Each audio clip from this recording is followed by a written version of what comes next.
আমরা আমৃত্যু পর্যন্ত তাদের যেভাবে পাশে থাকা দরকার, আমার জনতা তারেক রহমান নির্দেশে সেভাবে করে আমরা পাশে থাকবো। আমরা শুধু দিনাজপুর থেকে এসেছি শহীদ পরিবারদেরকে নিয়ে। আজকের প্রোগ্রাম সারা বাংলাদেশের ব্যাপী আজকে চিনমৈত্রী হলে করা হয়েছে।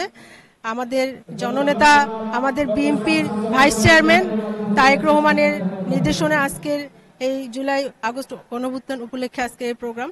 আমি দিনাজপুর জেলা বিএনপি সাংগঠনিক সম্পাদক হিসেবে আমি শহীদ পরিবারদেরকে নিয়ে আজকে এই প্রোগ্রামে এসেছি। এই প্রোগ্রাম আমি মনে করি সারা বাংলাদেশ ব্যাপী এবং বিশ্বব্যাপী একটি সারা জাগানো প্রভাব ফেলবে। আমরা 5 আগস্টের পর থেকেই কিন্তু শহীদদের তালিকা নির্ধারণ করা শুরু করেছে আমাদের জননেতা তারেক রহমানের নির্দেশে। যেমন আমি দিনাজপুর জেলা থেকে প্রতিটি জেলায় এই তালিকাগুলো আমরা করে আজকে আমরা এই জায়গায় এসেছি।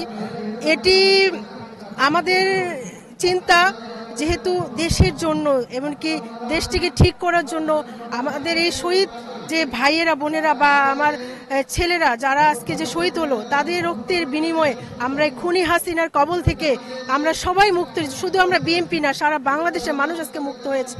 আমরা মনে করি এই মুক্তি, তাদের এই রক্তের অবদান, তাদের এই অবদান আমরা বিএনপি তথা সারা বাংলাদেশ মানুষ কোনোদিনও ভুলবো না। এই অবদান আমরা সারা জীবন মনে করি। আমাদের বিএনপির পক্ষ থেকে আমরা আমৃত্যু পর্যন্ত তাদের যেভাবে পাশে থাকা দরকার, আমার জনতা তারেক রহমান নির্দেশে সেভাবে করে আমরা পাশে থাকবো। আমি হাসনায়না হীরা, আমি দিনাজপুর জেলা বিএনপির সাংগঠনিক সম্পাদক।